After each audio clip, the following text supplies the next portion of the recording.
इसी बीच चलिए आपको सुनाते हैं कि दिल्ली की मुख्यमंत्री रेखा गुप्ता ने इस बजट से जुड़ी हुई क्या बातें कही हैं, वो सुन लीजिए जरा। ने घोषणा की थी कि दिल्ली की गरीब महिलाओं को प्रति माह 2,500 रुपए उपलब्ध कराए जाएंगे। और मुझे ये बताते हुए अत्यंत खुशी है कि न केवल इस योजना को महिला समृद्धि योजना के तौर पे लागू करने का फैसला 2025-26 में इसके हेड में हमने 5100 करोड़ रुपए का प्रस्तावित प्रावधान किया है। और साथ ही मातृत्व वंदना परियोजना के अंतर्गत जिसमें 21,000 रुपए गर्भवती महिलाओं को और 6 पोषण किट दी जाएगी, उसमें 210 करोड़ रुपए का प्रावधान किया है। गर्व के साथ मैं आज इस सदन के समक्ष बताना चाहती हूं कि इस बार का दिल्ली सरकार का बजट ऐतिहासिक है। 1 लाख करोड़ रुपए का प्रस्तावित किया गया है। 1 लाख करोड़ रुपए का बजट प्रस्तावित किया गया है। 1 लाख करोड़ रुपए का बजट।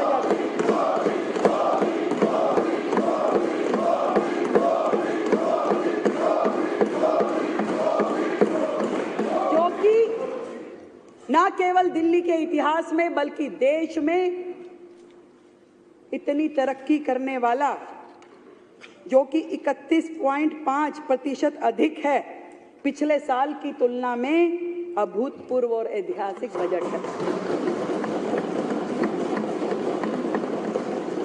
अध्यक्ष महोदय, जहां साल दर साल बजट बढ़ने की बजाय घटा, जहां जीडीपी की दर पूरे देश की तुलना में कम रही, राष्ट्रीय स्तर की अपेक्षा दिल्ली की प्रति व्यक्ति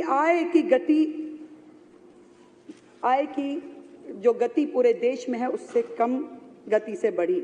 इससे यह स्पष्ट है कि पिछली सरकार में ना तो क्षमता थी कि वो राजस्व बढ़ा सके और ना ही इच्छा शक्ति थी कि विकास कार्यों पे ईमानदारी से खर्चा कर सके। ये स्थिति थी पिछली सरकारों की। और दिल्ली की वर्तमान स्थिति में यह स्पष्ट दिखाई देता है कि बुनियादी ढांचा और नागरिक सुविधाएं पूरी तरीके से ध्वस्त है। यमुना की सफाई हमारे घोषणा पत्र का एक महत्वपूर्ण अंग है और इस बजट की भी मुख्य प्राथमिकताओं में से एक है। यमुना भारतीय सभ्यता के ताने बाने में बहती हुई जीवन रेखा है, हम सब के लिए जीवन रेखा है। लेकिन दुर्भाग्य है कि पिछली सरकार इसे स्वच्छ करने में विफल रही। हमारी सरकार निर्णायक कदम उठाएगी और लगातार यमुना जी को निर्मल और स्वच्छ बनाए जाने की दिशा में काम करेंगे। इसके लिए हमने 500 करोड़ रुपए की लागत से 40 डिसेंट्रलाइज सीवेज प्लांट, ताकि कोई भी गंदा नाला यमुना जी में ना गिरे, इसके लिए हमने 500 करोड़ रुपए की अलग से व्यवस्था की है, ताकि वो सीवेज का पानी उसी जगह पे ट्रीट कर दिया जाए और यमुना में जो पानी जाए वो साफ पानी जाए। अध्यक्ष जी, इसके लिए हमने अलग से 500 करोड़ की व्यवस्था की है। तो दिल्ली की सीएम रेखा गुप्ता को आप सुन रहे थे। दिल्ली वासियों के लिए आज ये बजट काफी बड़ी सौगात लेकर आया। हमारे 2 सहयोगी सुशांत और मनीष लगातार जुड़े हुए हैं। मनीष, आपके पास आना चाहेंगे सबसे पहले। मनीष, ये जो 2500 रुपए महिलाओं को देने की बात हो रही है, लेकिन विपक्ष लगातार निशाना साध रहा है कि ये वादा हवा में किया गया है। ये वादा आज कितना साफ हो पाया है? जो विपक्ष सवाल खड़े कर रहा है कि कब तक महिलाओं के खाते में ये पैसे जा पाएंगे?